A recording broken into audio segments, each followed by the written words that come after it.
So when you say an organization, organizations are institutions that have evolved out of some accumulation of historical practice. So it might be within a regulated field, and then you have to have certain kinds of departments, et cetera. Or it may be for the sake of production and design, manufacture, distribution, or for maintenance of a certain code base. You need certain skill sets. You need people working together. Once you have people working together, if it's an organization, then you're going to need an HR department. Then you're going to need policies and standards and procedures, et cetera. Now, that accumulates historically into a culture, into a set of practices and traditions. What gets problematic is when the traditions and the standards and the practices start to dictate the way we work now, and we don't frequently and regularly audit the way in which those practices are or are not supporting the mental health of the people who actually work there. And so you can say, well, we have traditions, but do we have a tradition for reviewing and reflecting upon and revising our traditions? Now, if it doesn't happen and it just goes, more and more archaic and more dysfunctional, then what happens in business is somebody goes bankrupt. They go out of business because they're not fluent, and you have the new, fresh competitors attracting the better talent, coming up with new cultures where people want to work, and the old ones simply die away. Where it gets more problematic is in a government situation, where there may not be any competition to come along. And so within, for example, the civil service, it's an even higher need for us to do a self-audit, for us to be willing to challenge our own existing cultures and say, is there a way that we can end up being more effective for our customers, more effective for our internal culture, and be willing to look at the way we do what we do and say, maybe time for a freshening up or a complete change? Well, I guess two things, right? I mean, the first argument is that organizations, particularly companies, probably not so much the government, but particularly companies, the job is to make money. I mean, my job is not here to make my people happy. And even in governments, arguably, my job is... Where did you come up with that? Wait a minute. Where did you come up with that? Milton Friedman said it. Milton Friedman, only social responsibility.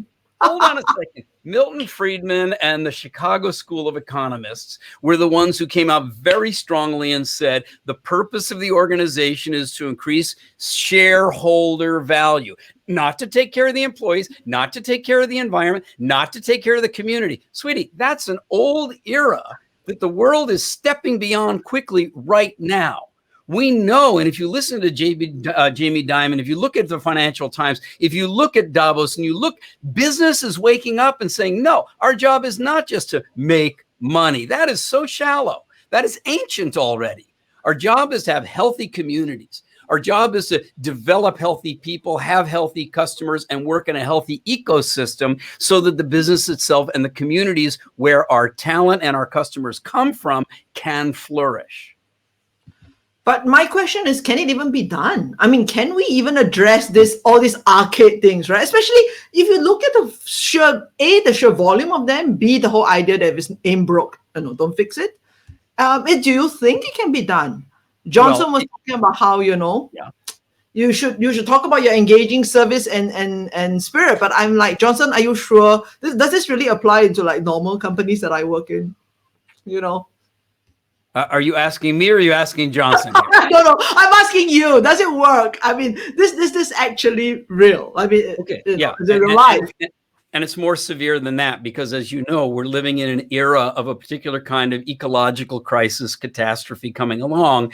And, if we just continue sailing along business as usual, you make that shareholder value, do whatever it takes, more money, the end justifies the means, we realize we're going to be sailing ourselves right over a cliff in a powerboat.